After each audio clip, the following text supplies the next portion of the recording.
Mamma mia, salut les amis et bienvenue dans cette nouvelle vidéo des teachers du net.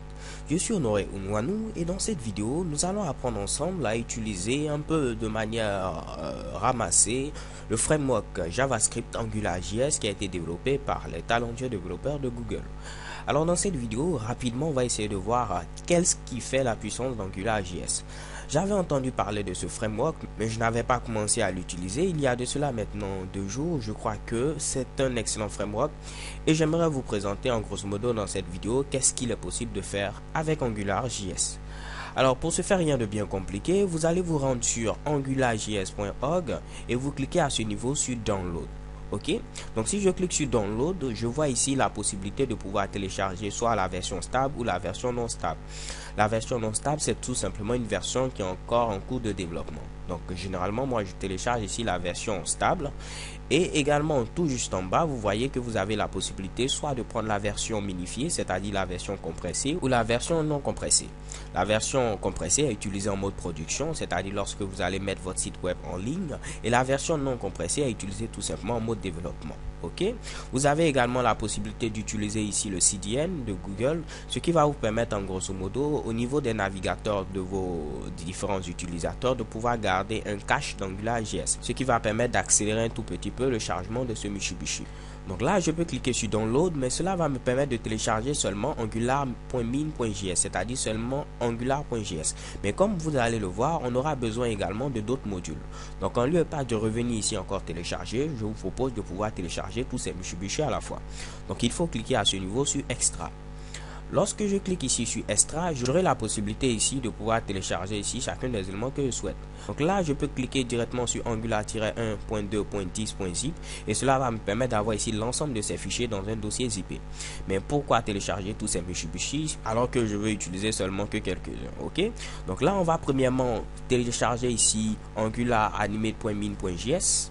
Donc je clique sur ce Mitsubishi et je n'ai qu'à faire CTRL S. Je veux l'enregistrer où? Je veux l'enregistrer tout simplement ici au niveau de mon DC, dans le dossier ici WAMP, dans le dossier www. J'ai un dossier teacher du net et je vais le mettre dans un dossier Learn AngularJS qui est présent à ce niveau.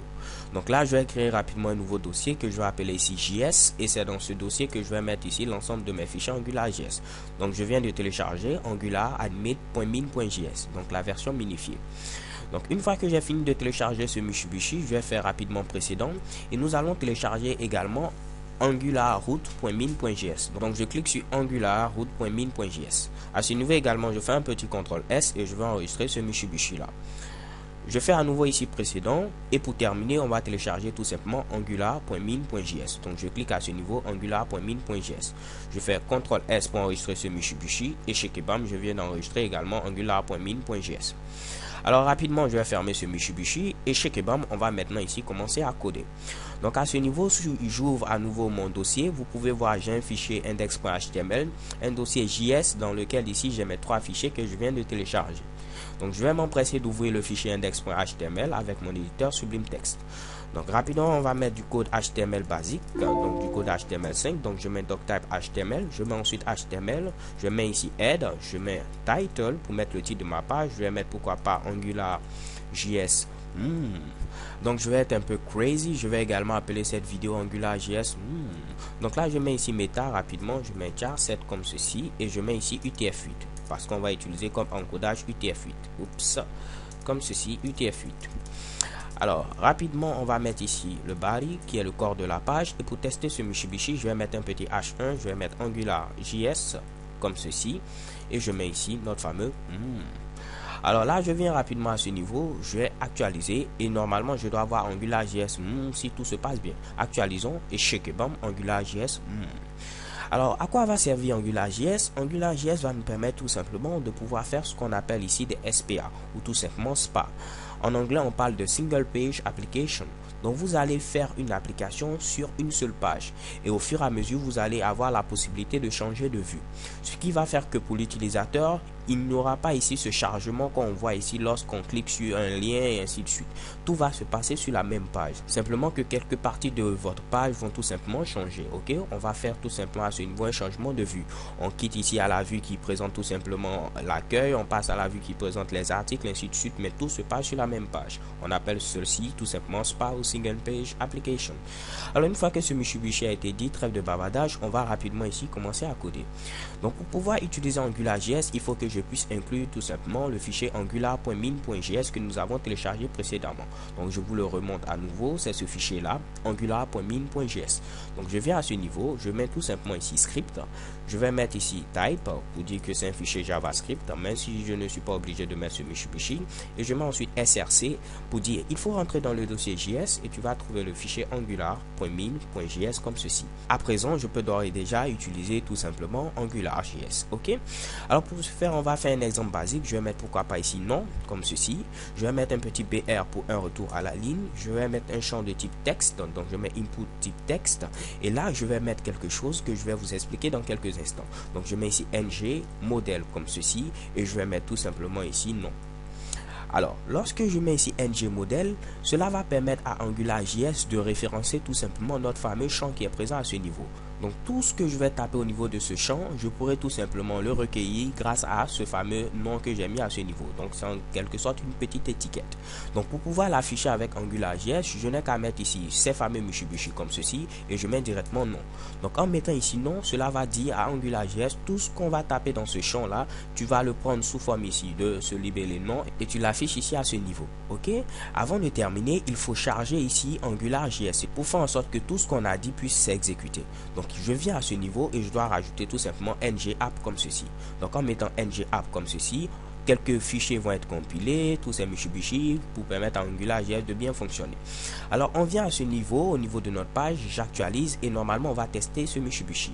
Donc c'est marqué ici non, remarquez ce qui va se passer. Si je tape ici un Mitsubishi, oh mamma mia, automatiquement il apparaît à droite. Si j'efface ce Mitsubishi également, il disparaît. Je peux taper ici Toto et automatiquement Toto apparaît.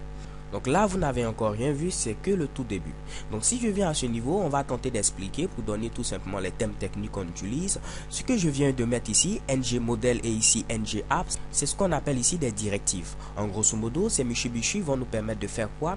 Ils vont nous permettre de pouvoir rendre notre code HTML tout du moins dynamique. Donc créer nos propres attributs et chez Kebam, on aura ici quelque chose qui est beaucoup plus dynamique.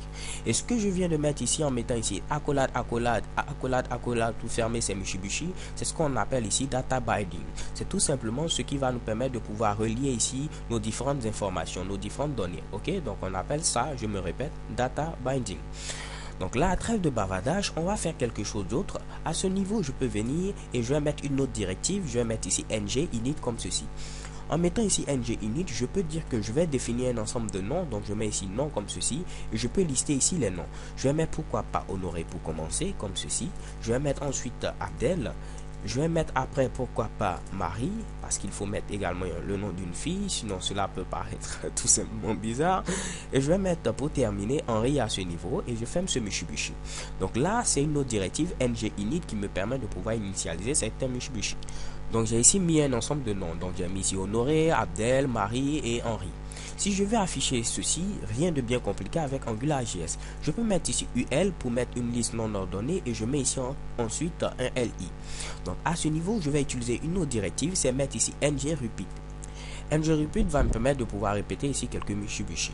Donc à ce niveau, je peux mettre quoi? Je peux mettre tout simplement ici, pour chaque nom que tu vas trouver ici au niveau de nom, ok, donc j'ai ma variable nom qui est présente à ce niveau. Donc je dis pour chaque nom que tu vas trouver ici au niveau de nom, donc c'est-à-dire ici Honoré, Abdel, Marie, ainsi de suite, il faut me les afficher. Pour les afficher, je n'ai qu'à mettre à nouveau ce petit truc qui me permet de faire le data binding et je vais afficher le nom. Ok, donc là, pour ne pas qu'il y ait confusion, je vais appeler tout simplement personne comme ceci. Donc pour chaque personne que tu vas trouver ici dans le nom, il faut afficher ici cette personne-là. Donc je viens à ce niveau, je tente tout simplement d'actualiser. Et chez Kebam, vous voyez ici Honoré, Abdel, Marie. Et également ce que j'avais vu précédemment, ce que j'avais mis précédemment plutôt, continue de fonctionner. Ce qu'on va faire maintenant, c'est quoi? On va faire en sorte que ce qu'on tape ici va permettre de pouvoir faire une recherche pour pouvoir filtrer ici le résultat. Donc par exemple, si je tape ici H, on doit avoir seulement Honoré et par exemple Henri. Ok, donc pour ce faire, rien de bien compliqué, on va utiliser ce qu'on appelle ici les filtres. Donc en anglais, on parle ici de filter. Donc à ce niveau, si je veux filtrer, je vais dire ici pour chaque personne que tu vas trouver ici au niveau des différents noms qui sont présents à ce niveau, ok, on va faire un petit filtre. Donc je mets ici pipe. Ce Mitsubishi est disponible en mettant Alger et la touche numérique 6. Donc je vais dire qu'on va faire un petit filtre. Donc je mets ici filter et on va filtrer avec le nom qui est présent ici à ce niveau là. Ok, donc le nom qu'on va taper ici au niveau de notre champ, tu vas le prendre pour pouvoir filtrer ici les résultats que tu dois afficher. Ce qui va faire que si on tape par exemple ici H, en lieu et place d'afficher tous les Mitsubishi, il va prendre tous les noms, mais il va prendre les noms qui vont contenir tout simplement la lettre H. Et c'est ces derniers qui va afficher à ce niveau là. Ok, donc si je viens ici, rien de bien compliqué, actualisons et Shekebam. Cette fois-ci, si je tape par exemple ici H, Mamma Mia, vous voyez ici Honoré et ensuite Henri. Si j'enlève ce Mitsubishi, il refait ici ce petit filtrage. Je mets ici A, j'ai ici par exemple Abdel et Marie parce que ce sont ces deux qui contiennent la lettre A. Si je mets ici E, vous voyez j'ai Abdel, j'ai Marie, j'ai Henri. Alors les gars, je crois que vous commencez à avoir la puissance d'AngularJS. On va continuer. Si je veux par exemple afficher tous mes Mitsubishi en majuscule, je n'ai qu'à utiliser encore ce fameux filtre pour dire qu'il faut les mettre en majuscule. Donc là, je n'ai qu'à mettre ici uppercase. Uppercase qui veut dire tout simplement mets ceci en majuscule. Donc si je viens à ce niveau, je tente tout simplement d'actualiser. Vous voyez, tous mes Mitsubishi sont maintenant en majuscule. Si je voulais les mettre en minuscule, je n'ai qu'à venir à ce niveau et je mets ici tout simplement lowercase comme ceci et cela va me permettre de mettre tous mes noms en minuscule. Je viens à ce niveau, je tente d'actualiser, Shekebam, tout ceci devient en minuscule. Donc en lieu et place d'écrire forcément quelque chose, vous pouvez mettre par exemple ici des calculs numériques. Donc là, je vais mettre pourquoi pas calcul rapidement. Donc je mets ici calcul, je mets un petit BR pour un retour à la ligne et je peux utiliser AngularJS pour faire rapidement quelques petits calculs. Donc si je mets mes fameux éléments pour les data binding, je peux mettre ici 2 plus 3. En lieu et place d'afficher ici 2 plus 3, AngularJS va calculer ici ce Mitsubishi. 2 plus 3 c'est 5, donc il va afficher 5. Je viens à ce niveau, je tente d'actualiser et qu'est-ce que vous voyez? Shekebam, il affiche ici 5. Si je voulais afficher ce Mitsubishi comme une chaîne de caractères, je n'ai qu'à mettre ici ceci et venir le fermer comme cela. Donc cela va permettre de dire que c'est une chaîne de caractères. Donc cette fois-ci, il va afficher 2 plus 3. J'actualise et Shekebam, il affiche 2 plus 3. Alors les gars, on commence à rentrer ici en détail, voir un peu comment fonctionne AngularJS. On a déjà vu la notion de directive, la notion ici tout simplement ici de data binding, la notion ici de filtre.